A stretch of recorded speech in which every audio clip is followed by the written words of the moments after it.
السلام عليكم ورحمة الله وبركاته على كل اخواتي الزملكاوية اللي مبيهمش عليهم يعملوا لي لايك على الفيديو. اتمنى تعملوا لي لايك، يعني الموضوع ما بياخدش دقايق. حابين نتكلم على كذا حاجة، منهم ان هل كريم فؤاد بقى احسن لعيب في الدوري المصري زي ما الكل بيقول، وعقوبة الزمالك 70 مليون جنيه على يافطة نادي القرن، وهل السبعة اكتر من التسعة، وياسر إبراهيم وعدم انضمامه من المنتخب، وهل هو فعلا مصاب ولا لأ. هنبدأ بسم الله الرحمن الرحيم بعقوبة يافطة نادي القرن 70 مليون جنيه.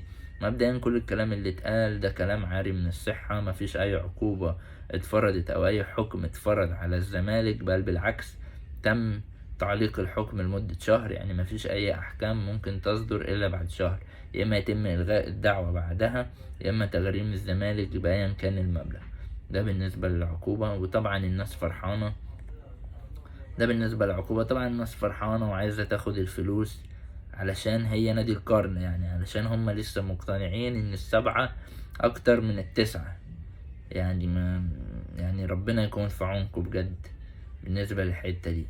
تاني حاجة، ياسر إبراهيم عدم انضمامه للمنتخب. طارق السيد قال في حد من اتحاد الكورة وضح لي ان اتصلوا بسيد عبد الحفيظ، قال لهم ياسر إبراهيم عنده إرهاق أو مجهد ومحتاج يريح يومين، وبالتالي ما كانش فيه داعي لضمه، لأنه مش هيلحق ينضم للقائمة لأنه مش هيحضر التدريبات. في الوقت اللي مدحت شلبي بيقول فيه هو ازاي ياسر إبراهيم مجهد وهو ما بيتمرنش، او هو عفوا ما بيأديش في المباريات. هو انتوا مقموصين علشان كريم فؤاد ما اتخدش؟ في نفس الوقت طلع نغمة كل الناس بتطلع ان كريم فؤاد ده احسن لعيب في الدوري المصري.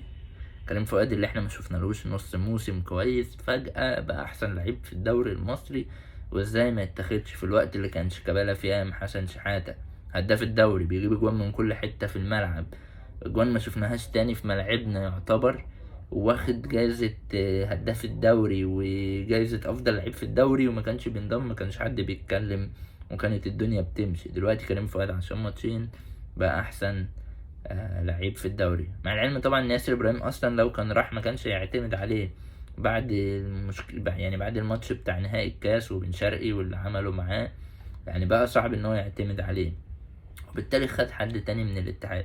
بس هل الاهلي هيكون سبب ان الباب بالمنتخب يتقفل قدام ياسر ابراهيم، ولا هيجي في وقت من الاوقات ونشوف ياسر ابراهيم بينضم تاني للمنتخب؟ خلينا نشوف اللي هيحصل الايام الجايه.